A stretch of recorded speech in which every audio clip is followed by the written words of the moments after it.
Thank you all for being here. For those of you who heard Herb's introduction to me and wonder how we could have known each other for 30 years, I have to explain. He was a kindergartner. He was the only member of his kindergarten class who got an internship with a presidential campaign. That's how smart and talented he is, as you all know. So thank you all, Richard, but really all the old friends here and new ones. Thank you. Let me start with some definitions of why I believe what we're talking about is so important. First, I'm a Zionist, right? As we all are. That means I believe that Jews are entitled to a homeland, like every other people, which they can live in dignity and respect. And to ensure Israel's existence, I support a strong U.S.-Israel relationship. Second, I believe in citizen engagement because I have the good fortune to live in the United States, which is a democracy, and that means that our policies are determined by political outcomes. And third, to ensure a strong U.S.-Israel relationship with maximum support, those policies must be bipartisan. In other words, we cannot maintain the level of support that Israel should have if we only work with one half the American people. If you do that, you just immediately bar yourself from 50% of the people you could and should have. And we cannot assume in today's polarized political atmosphere where there are so many forces fighting to divide us. You just think about the media. What you knew about Israel was only what you heard in the media. How would you feel about it? Well, the problem is that being divisive and to being extreme provides many more clicks, right? That's why it is so important for all of us to provide the rest of the story and tell the story of Israel and the U.S.-Israel relationship. Now, what does that mean in practice? It means speaking out not just to people who we know agree with us. Rabbi Golub said earlier as we began today that Zionism does not thrive in an echo chamber. I thought that was exactly right. We have to reach, if you only talk to people who agree with you, it can be deceptive.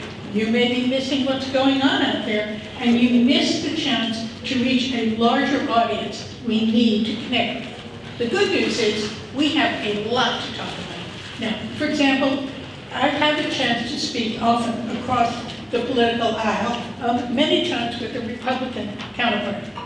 And I always speak on 2 points. First, support for Israel is in our national interest. And second, we have shared values. Now, I thought I had a paragraph on why it was in our national interest, all this technology and military. I didn't even know about the dogs. So what I'm going to do is simply take Shoshana's wonderful stories and incorporate them now for my own. What people do understand, whether it is Iron Dome technology that is protecting the dams in New York, or life-saving bandages that saved the life of Congresswoman Gabby Gifford, they understand that there is mutual support and aid in the U.S.-Israel relationship. Second, we have shared values. I believe that women's rights are human rights. I believe that LGBTQ people are entitled to respect and dignity, that every person has a better chance in a democratic, small d democracy with free elections, free speech, an education system open to every child, a judicial system that upholds the rule of law. That's Israel. Those are the values we have in common. In other words, I measure Israel by the same standards I measure my own country. And I find that this works again and again for questions. Now, there are some points about this that I've just done. This may seem very basic to you, but think again about the question I asked. If all you knew about Israel in the Middle East was what you saw on television, or what you heard in the media, how would you feel about it? How strongly would you feel that we should be supporting Israel? I hope strongly, but I couldn't be sure. We need to tell our story. We cannot assume that anyone else will. It really comes up to us. And one more observation about the strength of that message I'm talking about. People really do like to hear that what you're saying is bipartisan. They are a little troubled, but even though, again, they follow the clicks, they watch the cable news shows, but they like to know that there are some issues on which Americans can agree across the aisle. So when you're out there speaking, when you have a chance to say, this is a bipartisan issue, we can agree on this, take it. because it reaffirms to your audience that this is a good place to be. Now, one last piece, and that is as we look forward, we're talking about building this bipartisan support and maintaining it. And I hope we get time for questions. Do we hear good? And the last piece I want to say is, polarized as it is, support, we've had support.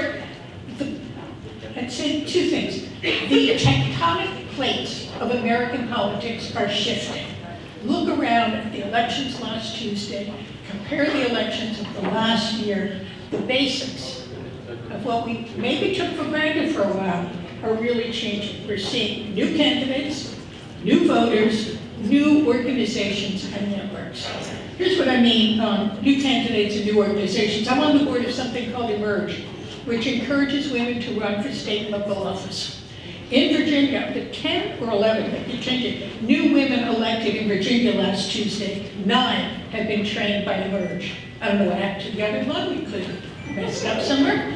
But in 2017, 214 Emerge graduates on the ballot, 150 of them won. That's a 70% success rate. So yes, these are new candidates. They're running for state and local office, sometimes very local. They will be the congressional candidates 2 years from now, 4 years from now, 6 years from now.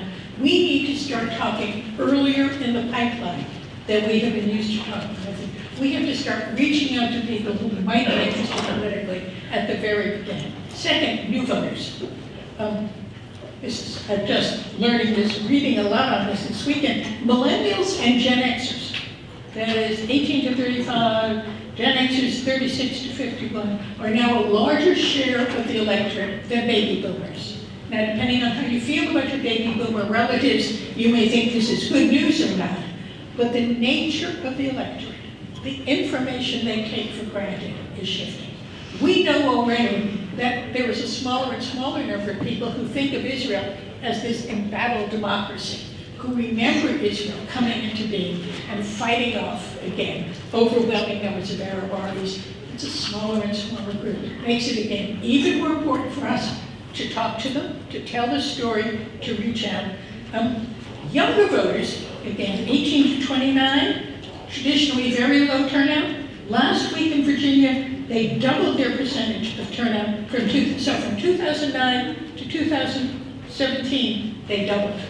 That's pretty significant. And remember, I'm going to do this, I'm going to be very nonpartisan, so I'm not going to ask you or tell you the margins of which party did better in Virginia, New Jersey. I always say this, political scientists tell us that people get their political identification from the first presidential election they remember. Which is why we have this whole generation we call Reagan Democrats, and we know who they are. 11,000 young people turn 18 every day. 11,000. That is a generation of young people who are forming their political identities now. We need them. We need to talk to them. We want to keep Zionism going forward. They are the future. So thank you all very much. And by the way, they will like a bipartisan message, but only if they hear it. Only if they see it, only if they feel it. Thank you all very much.